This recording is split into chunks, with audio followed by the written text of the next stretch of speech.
까지 있는 이 말씀을 중심으로 해서 영혼이 잘됨 같이 라는 제목으로 말씀을 드리겠습니다. 요한 3서 2절에 보면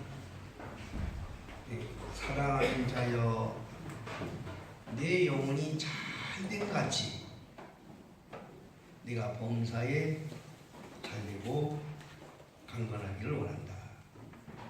이렇게 말씀하셨습니다. 영혼이 먼저 잘 되어야 된다는 거예요. 왜 하나님께서 이렇게 말씀하셨는가? 그것은 우리가 창조 원리를 먼저 생각하셔야 됩니다. 창세기 1장에 하나님께서 이 세상을 창조하실 때에 창세 이전부터 하나님은 이 세상 창조에 대한 큰 계획을 가지고 계셨어요. 하나님의 목적을 이루시기 위해서 세상을 창조하셨다 그 말씀. 그 하나님의 목적을 이루기 위해서 자연 만물을 다 만드셨어요.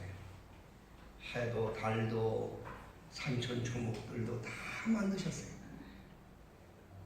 그리고 그 하나님의 목적을 마지막으로 이루기 위해서 하나님을 대신해서 이 만물을 다스릴 수 있는 피조물을 만들어요. 그 피조물이 바로 사람이에요. 저와 여러분들이란 말이에요. 인간이라고 말이에요. 특별하게 만들어요. 하나님께서. 모든 만물은 그냥 말씀으로, 동물도 그냥 흙으로 다 빚어서 이렇게 다 만들어주셨어요. 그런데 인간만은 특별하게 만들었어요. 왜 그런가 하니 하나님의 목적을 이룰 수 있는 피조물이 되어야 되기 때문에. 그래서 하나님은 창세기 2장의 흙으로 자기 형상대로 사람을 만들고 당신의 영을 불어넣은 거예요. 하늘에서 영을 불어넣고 생명이 되었다. 살아있는 영이 되게 하였다. 그런 말씀이 나옵니다. 인간은 이 천지 만물의 모든 피조물들 중에서 다르게 만들었어요. 어떻게 만드셨는가 하니 창세기 2장에 하늘에서 온 영과 땅에서 만들어진 흙과 혼합해서 혼이 만들어졌다. 그렇게 말합니다. 또 생명이라는 말은 살아있는 영이라는 뜻인데 그건 혼을 말하는 거예요. 이 혼이라는 것은 이 하늘에서 온 영과 땅에서 온 육체가 합쳐지면서 생겨난 그 영을 바로 혼이라고 해요. 그래서 우리를 그걸 가르쳐서 영혼이라 이렇게 말하는 겁니다. 근데 이 영혼은 정말 이 영혼은 이 세상에서 그 누구도 이 영혼을 간섭할 수 없어요. 하늘로부터 왔기 때문에 하나님 외에는 그 영을 간섭할 수 없어요. 그 마지막에 사람이 세상을 떠난다는 말은 무슨 말이냐? 사람이 죽는다는 말은 무슨 말이냐? 이 영과 육이 분리되는 거예요. 영과 육이 분리되는 거예요.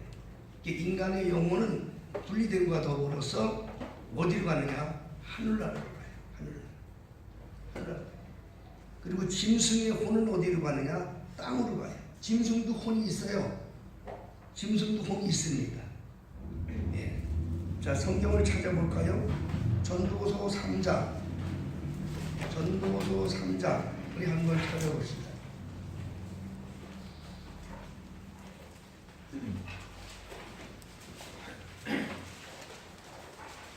시편, 잠언, 전도서 3장이죠. 전도서 3장 20절부터 21절을 우리 다 함께 읽읍시다. 시작. 다 흙으로 말미암았으므로 다 흙으로 돌아가느니 다 이곳으로 가거니와 인생의 혼을 위로 올라가고 짐승의 혼을 아래로 내려버린 줄을 누가 알랴. 그랬죠? 그 인생의 혼도 있고 짐승의 혼도 있다는 거죠. 그렇죠? 그래서 이 동물들도요 다 이 본능적으로 짐승의 혼은 본능적으로 합니다. 예, 짐승도 혼이 있어요. 자기 좋아하는 사람을 많이 따르고, 또 성질나면 그냥 막 그냥 지저대고, 그럽니다. 때를 따라서 본능적으로 새끼를 낳을 때 되면 짝짓기도 하고, 이게 혼이 있어서 그런 거예요. 혼이 있었어요. 근데 영은 없어요. 혼밖에 없다고. 그건 그냥 죽으면 고만이요. 죽으면 고만이라고. 그 혼이 있기 때문에 사람들이 그 매력을 빠지고, 애완동물을 기르는 사람들이 그래서 그러는 거예요. 애완동물을 기르는 사람들은 오래 하다 보면 정이 들어요. 혼이 있기 때문에 자기를 따르고 막 그러니까 그냥 정이 들어요. 근데 그 본리를 알아야 돼요. 혼은 있는데 영이 없다. 죽으면 고만이라고요. 죽으면 고만이야. 그래서 성경에는 사람을 짐승과 같이 표현한 데가 있어요. 시편 49편 20절에 보면 존귀에 처하나 깨닫지 못하는 사람은 멸망하는 짐승과 같도다. 그러니까 짐승은 멸망하도록 만든 거야. 짐승은 멸망하도록. 짐승은 멸망이라는 말은 영어로 perish라는 말인데 사라진단 말이에요. 아주 없어진다는 거예요. 바로 그냥 아주 그냥 흔적도 없다는 말이에요. 영생이 없다는 얘기예요. 그 짐승이라고요. 존귀에 처하나 영혼이 있어가지고 존귀에 처하나 짐승처럼 사는 사람은 바로 멸망하는 짐승과도 같다. 그렇게 말하는 거예요. 우리는 하늘로부터 영을 받은 사람들이에요. 그 영혼이 깨끗해야 돼. 영혼이 잘 돼야 돼. 그 영혼이 잘 된 사야 범사에 잘 된다. 그 원리가 왜 그런 거 아니요? 하나님이 영을 불어놓은 목적이 뭡니까? 만물을 다스리라고 그런 거예요. 만물을 다스리기 위해서 영을 불어놓은 거예요. 그래서 이 영혼이 건전한 사람은 만물을 다스리게 되는데, 영혼이 건전하지 못한 자들은 만물의 다스림을 받으니까 결국에 죽을 뛰어내려가느냐? 그 사람은 만물에 의해서 지옥으로 가는 거야. 만물은 멸망하기로 작정돼서 만든 거기 때문에 만물의 지배를 받으니까 죽으면 멸망되는 것과 같이 지옥으로 가는 거야. 그런데 이 하나님으로부터 온 영을 받아서 그 하나님의 뜻을 따랐던 영혼은 하나님의 지배를 받고 살았기 때문에 세상을 떠날 때 천국에 가는 거야. 믿습니까? 그래서 이 영혼이 잘 된다는 말씀을 오늘 잘 들으셔서 여러분 영혼이 먼저 잘 돼야 됩니다. 영혼이 잘 돼야 되는 줄 믿으시기 바랍니다. 그럼 이 영혼이 잘 된다는 말이, 우리가 이 영혼이 잘 된다는 말이 뭐냐? 영혼이 잘 된다는 말은 예수님 안에서 우리 영혼이 예수님 안에서 보호를 받고 예수님 안에서 영혼이 깨끗하고 예수님 안에서 평안과 행복을 누리는 상태를 영혼이 잘 된다고 그러는 거예요. 여러분의 영혼이 예수님 안에서 평안을 누리고 예수님 안에서 행복을 누리고 예수님의 보호 가운데 내 영혼이 정말 아주 행복한 상태에 이 사람이 영혼이 잘 된 사람이라 그 말이에요. 근데 우리가 세상을 살아가다 보면 그런 걸 자꾸 잃어버려요. 영혼의 평안을 잃어버려요. 그러면 이게 뭐냐? 이것은 사실은 자기 잘못이 아니고 이렇게 만들려고 역사하는 사단의 역사에 속은 거예요. 사단이 역사에 속은 거예요. 창세 때부터 하나님께서 그 영혼을 깨끗하게 아담 하와를 만들었는데 그 아담과 하와의 영혼을 더럽히고 아담 하와의 영혼을 어지럽히게 해서 죄를 짓게 만든 영물이 누구냐? 바로 사단이었어요. 사단은 자기가 심판받아서 죽을 걸 알아요. 지옥에 갈 걸 알아요. 그래서 이 세상 만물을 다스릴 수 있도록 하나님이 주셨지만은 그것을 대신 하나님의 형상으로 다스리고 있는 아담 하와가 미웠던 거예요. 그래서 하나님을 대적할 수 있는 방법을 하나 생각한 게 뭐냐? 아담 하와로 하여금 죄를 짓게 해서 하나님과 멀어지게 만드는 거야. 멀어지게 만드는 거야. 그렇기 때문에 이 영혼이 잘 된다는 말은 무슨 말이고 하니 하나님과 관계를 잃어버리지 말라는 소리야. 내 영혼이 하나님과의 관계를 참 깊이 가질 수 있는 이런 성도들이 돼야 돼요. 이 하나님과 관계를 깊이 갖는 자들을 가리켜서 영혼이 잘된 사람이다. 내 영혼이 하나님 안에서 평안을 누리고 예수님 안에서 정말 행복을 느끼고 예수님 안에서 정말 부족함이 없어요. 이런 상태를 만드는 것을 영혼이 잘되는 거다. 그런 겁니다. 여러분이 이 다음에 세상 떠나면 영혼이 어디로 가는 거니? 하늘나라로 가요. 심판받으러 가요. 하나님 앞에 간다니까요. 죄를 짓고 죽은 사람들, 지옥에 가는 사람들은 땅속에 있다가 심판받을 때 다 올라와야 돼요. 영은 다 나와야 돼요. 예수님이 요한복음 5장에 선한 일을 행한 자는 영생의 부활로, 악한 일을 행한 자는 심판의 부활로 나온다. 그게 영혼이 나오는, 우리 영혼이 나오는 거예요. 영이 나오는 거예요. 모든 것은 다 본향을 찾아갑니다. 사람이 죽으면 왜 땅속에 묻히는 줄 아세요? 사람이 죽으면 왜 땅에 들어와서 흙이 되는 줄 아세요? 흙에서 왔기 때문에 그래요. 흙에서 왔기 때문에 육체가. 근데 영은 세상에서 온 게 아니고 하늘에서 왔기 때문에 하늘나라로 가는 거예요. 내 영혼이 하늘나라로 가는 거예요. 그런데 하나님은 그 원리를 우리가 알아야 돼요. 천지를 창조하시고 에덴 동산에서의 아담과 하와, 영이 깨끗하고 더럽지 않고 하나님과의 관계가 온전히 이루어졌을 때의 아담 하와는 아주 행복했어요. 아주 행복했어요. 그런데 사단이 와서 그 영혼을 도둑질한 거예요. 오늘 여러분들이 이걸 알아야 돼요. 여러분들 영혼을 사단에게 도둑질 맞으면 여러분들이 이 세상에서도 힘들고 고통스러운 삶을 살지만 마침내 주님 앞에 가서 심판받는다는 것을 생각해서 내 영혼을 정말 잘 될 수 있도록 기도해야 되는 줄로 믿으시기 바랍니다. 내 영혼이 잘 되려면 어떻게 될까요? 내 영혼이 잘 되려면 내 영혼에 있는 찌꺼기를 다 전부 다 청소해야 돼. 내 영혼이 깨끗해야 돼. 내 영혼을 깨끗하게 하는 방법은 뭐냐? 이 세상에 그 누구도 못해. 영혼의 죄는요, 엄청난 죄가 있어요. 내 영혼의 죄가 뭔지 아세요? 조상적서부터 피를 통하여 내려오는 죄가 있어. 이걸 가리켜서 원죄라고 그래. 원죄. 오늘 그래서 시편 51편에 다윗은 말하기를 내가 모태로부터 죄악 중에 태어났나이다. 그게 그 말이에요. 원죄를 갖고 태어났어요. 여러분들이 깨끗한 사람 하나도 없는 거요. 우리들의 조상으로부터 지은 죄들의 피를 갖고 내려왔다니까요. 피를 타고 내려왔어요. 이걸 가리켜서 우리 의학적인 용어로 유전자라고 얘기해요. 피를 타고 내려오는 그 성품은 변하지 않아요. 죄악 중에 태어난 거래 이 말이에요. 그 죄는 성령으로 아니면 깨끗할 방법이 없어. 그것뿐이 아니라 자범죄가 있어. 세상에 그 죄 가지고 왔고 또 세상에 살면서 또 죄를 졌어. 이 죄는 그 누구도 씻을 수가 없다니까요. 여러분, 이 죄는요, 죄 짓는 건요, 아이들 안 가르쳐주고 죄 져요. 애들 벌써 알아가지고 벌써 맑게 알아듣고 눈치 알아듣고 그때부터 배우는 게 뭔지 아세요? 행하는 게 뭔지 아세요? 바로 죄 짓는 일이에요. 왜 그러냐? 피 속에서부터 타고오르는 죄의 피를 가졌기 때문에 그래요. 그 누구도 이 죄를 씻을 사람 하나도 없어. 이 죄를 깨끗이 할 분이 이 세상에 그 누구도 없어.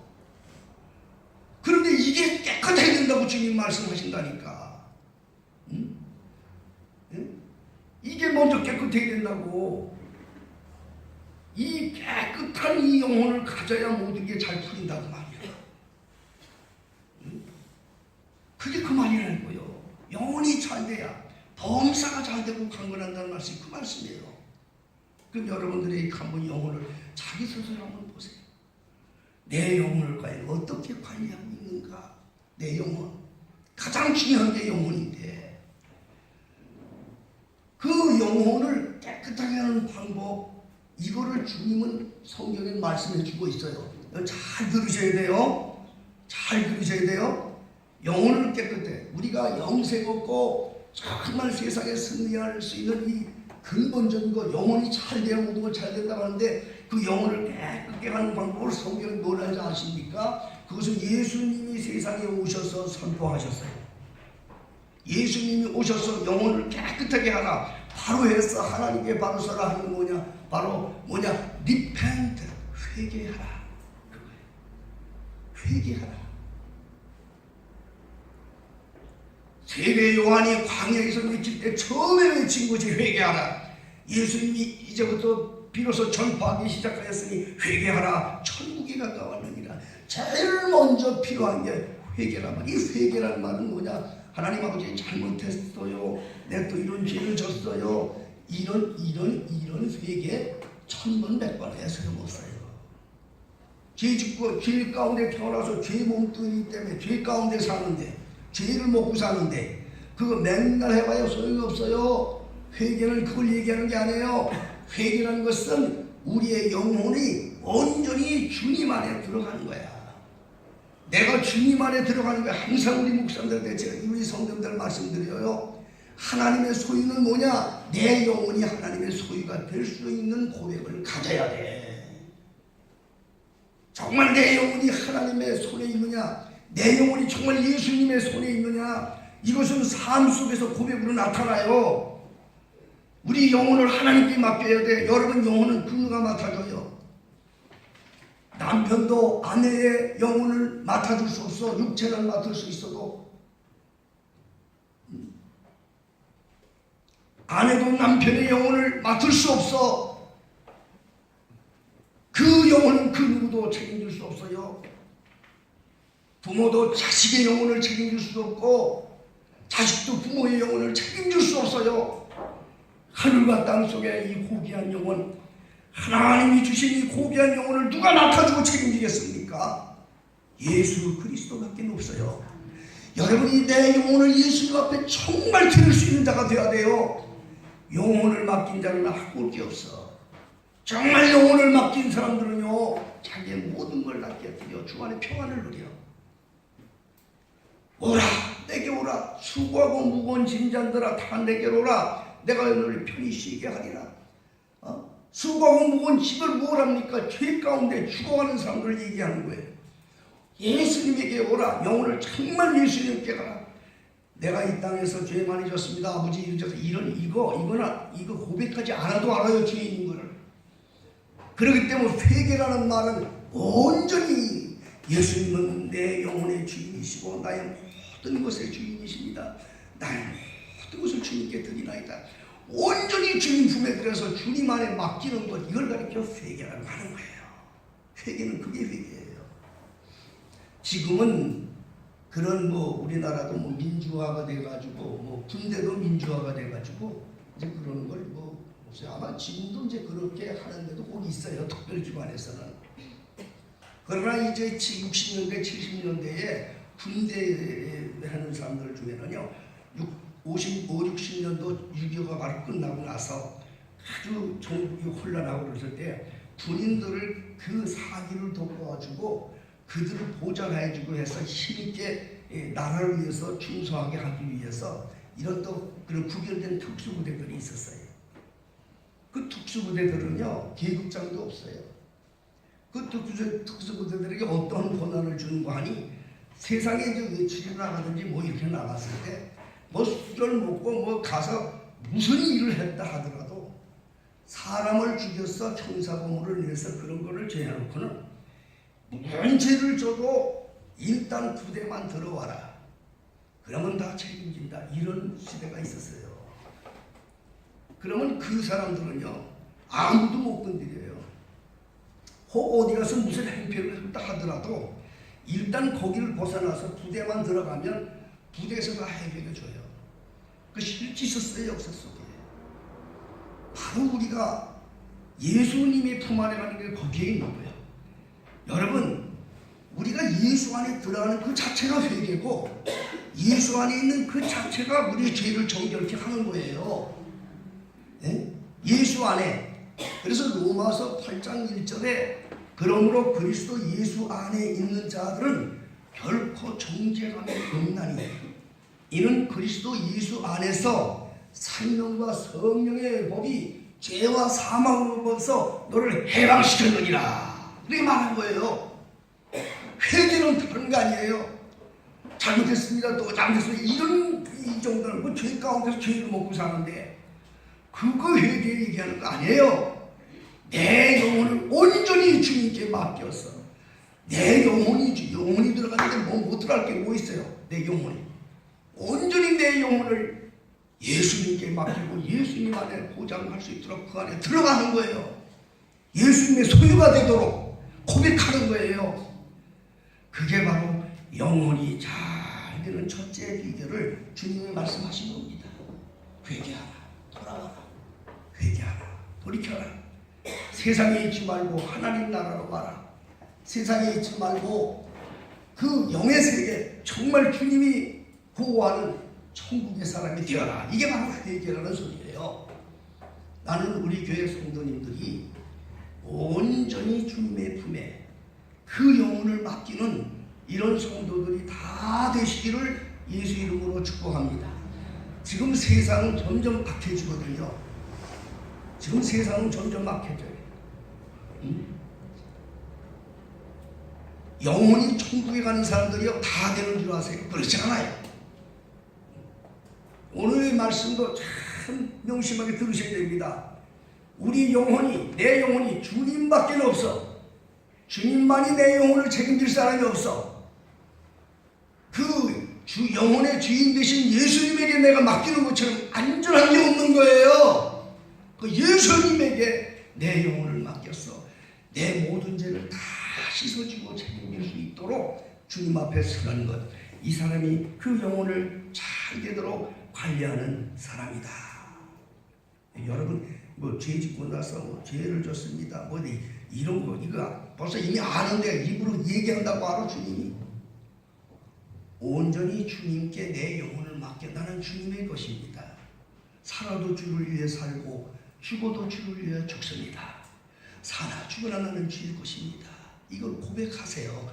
여기서 진정한 영혼의 평안함이 이루어지기 시작하고요. 하나님께서 그의 가는 길을 형통하게 해주시는 줄로 믿으시길 바랍니다. 예수 안에서. 할렐루야.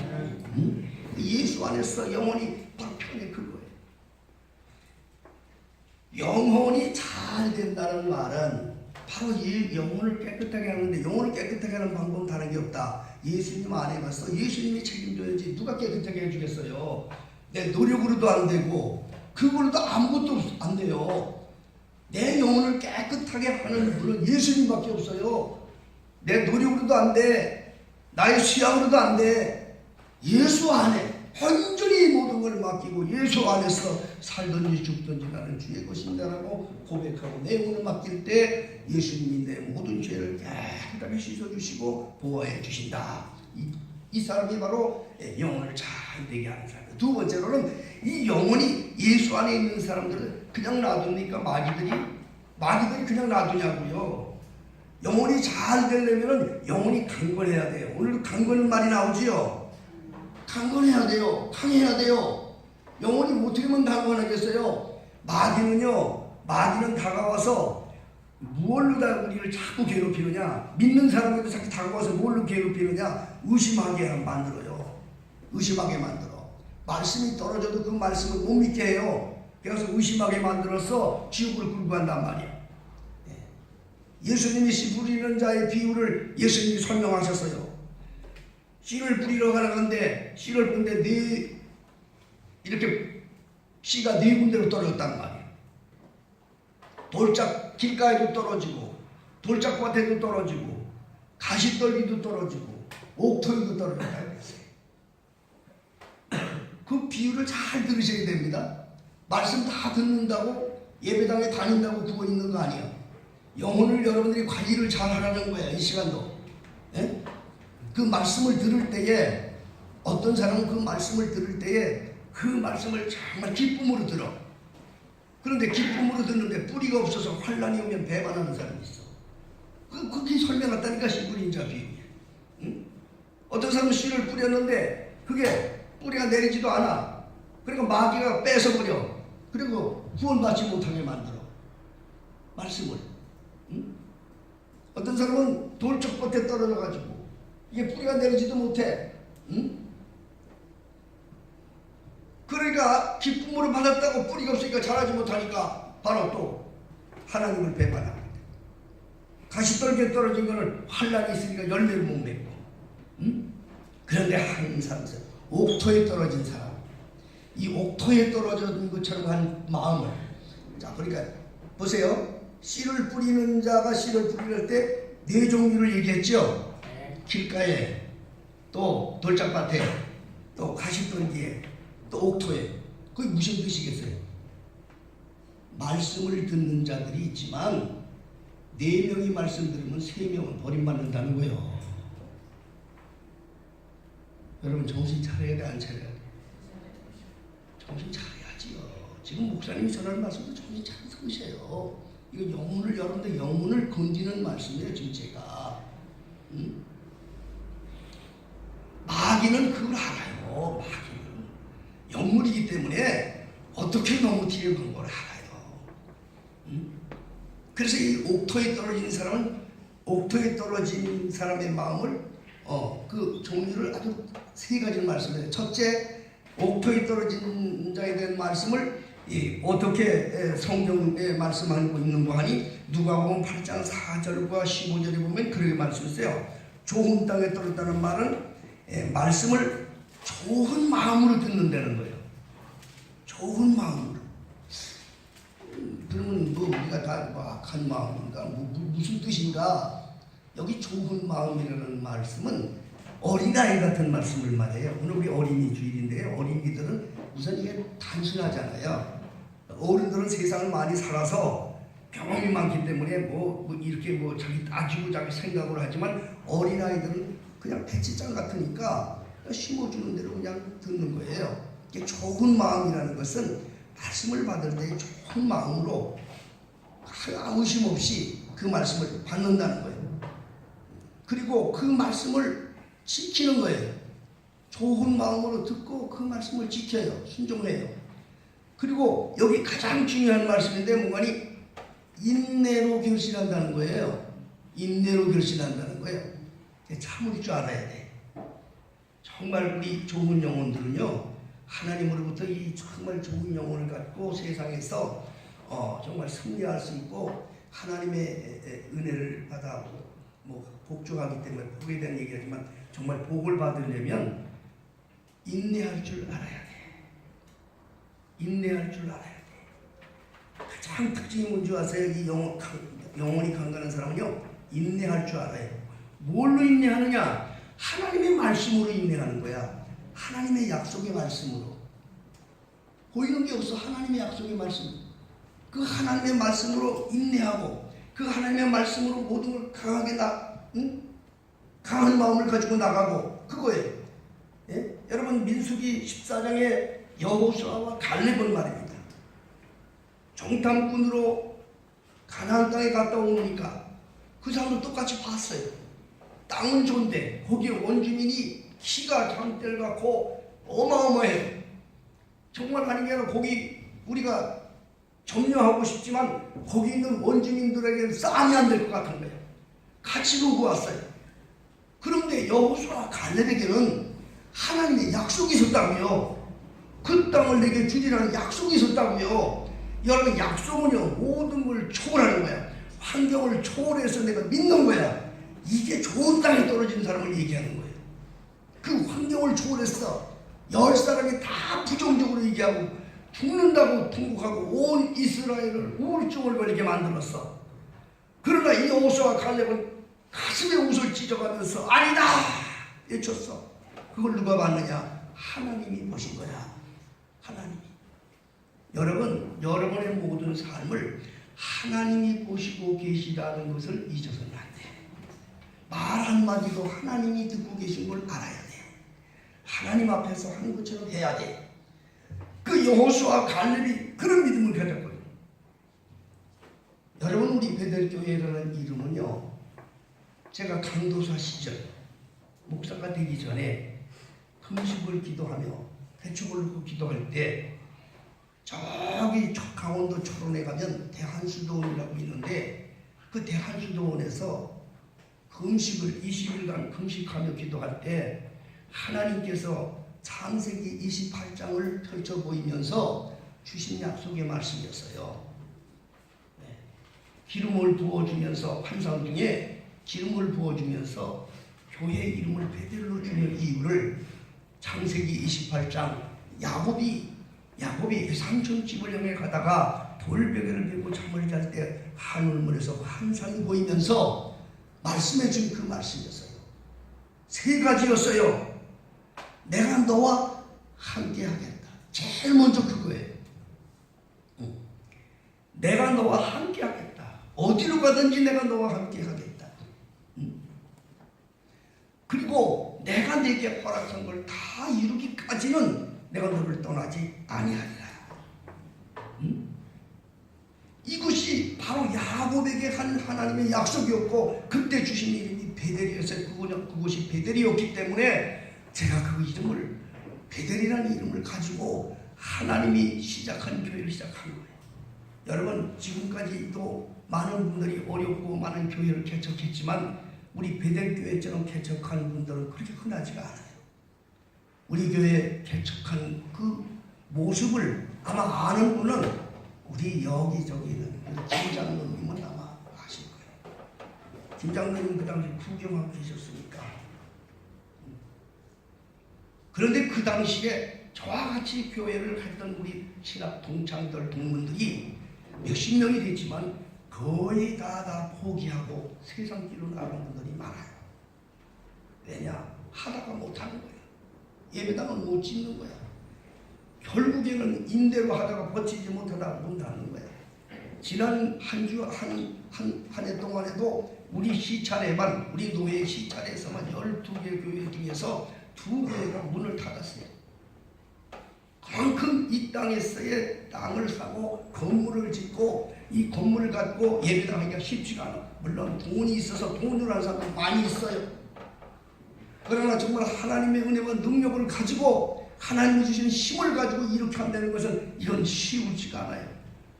몇십 명이나 되는 주의 종들이 전부 다 포기하고 견디다 다 포기하고 세상 길로 나가고 목회를 하는 분들이 너무나 많아요. 70~80%가 돼요. 거짓말이 아닙니다. 그러나 하나님 우리 교회를 얼마나 든든하게 해주셨어요. 이 땅에 땅을 갖고 교회 건물을 갖게 해주시고 수양하는 건물을 갖게 해주시고 해외 지교회 할 수 있는 힘도 주시고 얼마나 강건하게 해주셨어요.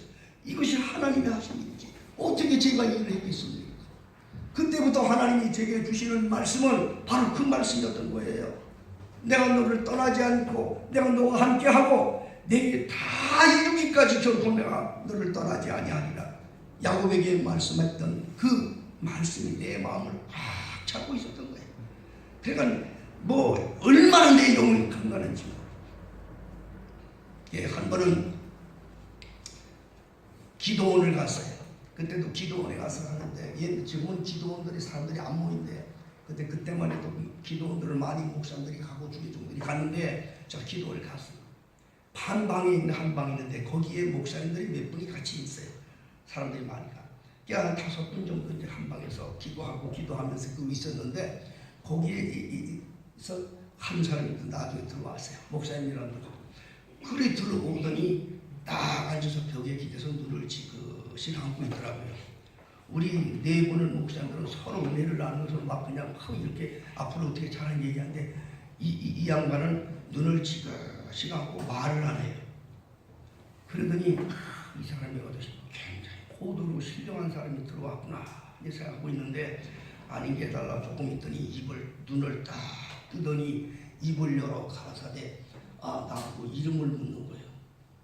왜냐하면 그 중에서 은혜 얘기를 제일 제가 좀 하니까 어린 적도 그러고 보니까 요놈만 잡으면 그 방에 있는 그 사람들을 다 영을 잡을 것이다 이렇게 생각한 거예요. 사단이. 그러면서 하는 말이 눈을 뜨고 입을 열어 가라사대 목사님은 이름이 어떻게 되십니까? 그래요. 그냥 나같이도 단순한 사람이니까 저는 김자, 석자, 주자라고 부릅니다. 그러더니 다시 또 눈을 지그시 감더니 또 생각에 젖은 눈을 또 지그시 뜨더니 가라사대 목사님은 교회 개척이 실패가 되겠습니다. 그러는 거예요. 보통 사람들은요 그렇게 놓으면요 그래요? 그렇습니까? 미래를 보시는 분이시네요. 그러면 어떻게 하면 되죠? 이렇게 달라붙어야 되는 거예요. 그래야 이제 이 친구가 그때부터 말이 나오는 거거든요. 그렇지만 저는 이미 하나님의 약속을 받은 사람이잖아요. 여러분 제 이 간증을 잘 들으셔야 돼요. 영혼이 강하다는 말이 뭔 뜻인 줄 알아야 돼. 하나님의 약속을 받은 사람은 세상의 어떤 유혹과 미혹이 와도 흔들리지 않는 거야. 저는 거기서 즉시 얘기했습니다. 이거 어디서 불러먹은 귀신놈이 왔느냐? 예, 다 들었어요. 네가 어떻게 나를 알아? 나를 아는 분은 하나님하고 나밖에 모르는데 네가 어떻게 나를 아냐? 이 사단, 너 두 번 다시 이 방에서 그따구 짓하면 너 당장 내쫓을 거야. 아주 강하게 얘기했습니다. 나이가 너보다 연상이었어요. 젊은 나이였지만 얼마나 탐내는지 몰라요. 그 옆에 나중에 그 대화가 끝난 후에 옆에 있는 목사님이, 야, 목사님이 말씀하는데 뭐가 큰 능력이 목사님에게 이렇게 딱 있는 게 보이더라는 거예요. 응? 저게 그런 힘이 있었지요. 예? 어디서 공갈을 치는 거야? 이 모델. 야, 그 사람이 이게 먹혀 들어와야 되는데 안 먹혀 들어왔는지 벽에 길에서 앉아있다가 툭 하고 떨어지는 게 뭐야? 허리가 툭 꺾이더라고. 내가 방에 들어오면 쫓겨나가고, 내가 나가 있으면 슬며시 돌아와 있고, 몇 번 그러더니 나중에 저렇게 도망쳐서 다른 방으로 가더라고요. 제가 이 간증을 드리는 건요, 영혼이 강건하다는 것은 하나님의 약속을 흔들리지 않고 믿는 영혼을 말하는 거야. 여러분, 그런 믿음을 가지셔요. 그래야 영혼이 잘 되는 거야. 그 믿음이 저를 오늘날까지 붙잡아 주셨고요. 그 믿음으로 하나님 지금도 저를 지켜주시고 주님 만날 때까지 저를 함께하고 믿는 줄 믿으시기 바랍니다. 그렇게 해주고 계셔요. 지금까지 그렇게 오셨어요. 영혼이 잘 된다는 걸 그걸 말하는 거예요. 그러므로 여러분들이 내 영혼이 깨끗해, 주님 안에서 다 깨끗해지셔서 주님의 소유로서. 두 번째 더 여러분이 주의할 것은 사단이 자꾸 와서 말씀을 주고 말씀을 의심을 주고 나를 흔든단 말이에요. 여기 속지 말라는 거예요. 이 사단은 말씀을 가지고 와서 말씀으로 우리의 마음을 흔드는 거예요. 말씀을 의심하게 만들어요. 그래서 우리로 하여금 세상으로 가게 하고 마귀 편이 되어서 완전히 타락하게 만드는 것이 바로 이 사단이 가진 계획이에요. 내 영혼이 주님의 앞에 붙들려서 강건한 믿음을 갖기를 주여 축복합니다. 세 번째는 여기에도 중요한 게 있어요. 이 세 번째 중요한 것은 뭐냐? 내 영혼이 예수 안에서 평안함을 항상 구해야 돼요. 예수 안에서 내 영혼이 항상 평안해야 되죠. 항상 영혼을 괴롭히는 게 뭔지 아십니까? 내 영혼을 괴롭히는 거에 환경으로 역사하는데, 환경으로 역사해도 내 영혼을 괴롭히고 슬프게 하는 것이 자연 만물이 그러는 거 아니에요. 인간들이 세상을 살아갈 때 인간관계 속에서 영혼이 괴롭히고 낙심하는 게 많아요. 그걸 한 번에 이길 수 있는 방법을 주님이 가르쳐 주셨어요. 예수님께서 성경에서 말해주고 있어요. 그게 뭐냐? 사랑하는 마음을 가지라. 인간과 인간 사이에 사랑하는 마음이 하나님이 주시는 마음이에요. 그것을 이겨야 돼요. 원수까지도 사랑. 이게 안 되죠. 그러나 사랑의 방법이 있어요. 원수도 사랑할 수 있는 방법이 있어요. 여러분, 원수를 어떻게 사랑해요? 원수는 사랑 못해요. 어떻게 원수를 사랑해요? 예? 베드로가 예수님께 와서 그렇게 물었어요. 내가 어떤 형제가 나한테 죄를 범했는데 7번 용서해 줘야 됩니까? 그랬어요. 그랬더니 예수님께서 70번씩 7번을 용서해 줘라. 마태복음에. 그런데 여러분, 법이라는 건요, 그걸 아셔야 돼요. 여러분 법을 아는 분이 있겠지만은, 법이라는 것은 모법이 있으면 그것을 시행하는 시행세칙이 있어요. 그걸 어떻게 하라는 게 시행세칙이에요. 법을 보면 그걸 알아야 법을 아는 거예요.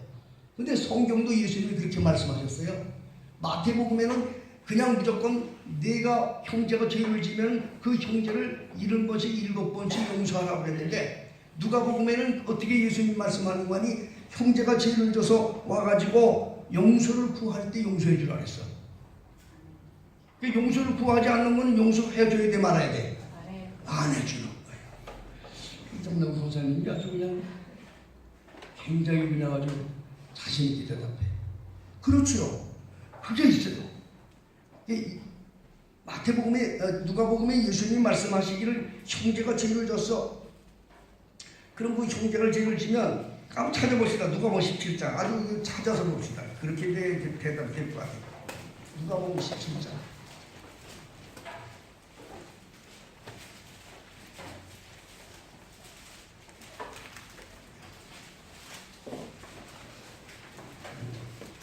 누가복음 17장 3절로 4절로 다 같이 있습니다. 시작. 너희는 스스로 조심하라. 만일 네 형제가 죄를 범하거든 경계하고 회개하거든 용서하라. 만일 일곱 번이라도 내게 죄를 범하고 7번 내게 돌아와 내가 회개하노라 하거든 너는 용서하라. 그랬지요. 그러니까 마태복음에는 이런 내용을 시행색적을 얘기하지 않고 그냥 이런 것이 7번 용서하라고만 하셨지, 예수님이. 근데 이 누가복음에는 이걸 어떻게 시행하라는 시행색칙을 적어 놓으신 거야. 그러니까 내게 죄를 지은 사람이 있으면 용서하지 말어. 원수도 용서하지 말라니까 어떻게 원수를 용서하냐고. 하지 말라고. 인간이기 때문에 안 돼. 그런데 여러분, 내 영혼을 여러분 깨끗게 하기 위해서 하는 거야. 영혼을 어떻게 관리하기 위해서. 내 영혼이 평안해야 되잖아요. 이거를 누구한테 맡기느냐? 하나님께 맡기는 거야. 내가 가지고 있으면 내가 죄 짓는 거야. 예? 내가 죄 짓는 거야. 원수라는 얘기가요, 시편에는요, 이 원수라는 얘기를 무려 74번이나 기록돼. 제가 찾은 것은 68번인데 어떤 학자가, 예? 제가 찾은 것은 68개인데 제가 직접 찾아본 것은, 그런데 어떤 학자들은 말하기를 84번이 있다는 거예요. 저보다 더 많이 그분을 발견하셨어요. 그만큼 원수라는 말이 많이 나오는데 그 원수가 누구냐? 누가 한 얘기냐? 다윗이 한 얘기야. 다윗은 원수가 너무 많았던 거야. 그냥 구구절절히 원수라는 얘기를 많이 했다고요. 그러면 다윗이 원수를 직접 갚았나요? 아니지요. 그렇지만 다윗의 영혼은 항상 편안했어요. 왠지 아세요? 그거를 주님께 맡겼다 이 말이에요. 하나님께 맡겼다. 영혼을 편하게 해야 돼. 여러분이 그 원수를 가슴에 품고 있으면 내가 괴로워. 맡겨야 돼. 그래서 다윗은 시편 54편 5절에 보면 주께서 내 원수에게 악으로 갚으시니, 원수에게 갚으시리니 주의 성실함으로 저희를 멸하소서. 이거 저주가 아니라니까. 그러면서 다윗은 마음의 평안을 얻은 거예요. 이제 주님께 맡겼으니까. 믿습니까? 그거를 자기가 품에 안고 죽일렴 살릴렴 죽일렴 살릴렴 가슴에 안고 있으면 내 영혼이 피곤해지는 거예요. 여러분 영혼이 잘 되는 걸 가르쳐 드리는 거예요. 여러분, 예수님 안에서 내 영혼을 편안하게 보여야 복을 받는 거예요. 다윗이 그렇게 살았다고요. 다윗이. 응? 시편 35편 1절을 이제 보면 거기 글을 맞췄습니까? 원수와 나와 다투는 원수와 다퉈주시고 나와 싸우려고 하는 원수와 주님께서 싸워주시옵소서. 이렇게 기도했다고요. 이게 지금 제가 한두 군데만 얘기한 거예요. 왜 성경이 우리를 가르쳐주는 방법대로 살면 내 영혼이 편안하고 건강해지는 거야.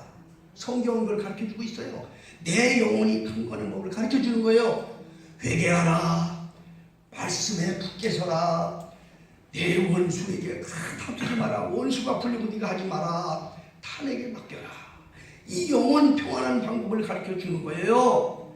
그럼 나는 어떻게 하느냐? 나는 하나님이 주신 말씀대로 내 갈 길만 뜨벅뜨벅 가는 거야. 그게 주님이 책임져 주시는 거야. 이런 자들을 하나님이 은혜를 주시고 하나님께서 은총을 주신다는 약속의 말씀인 겁니다.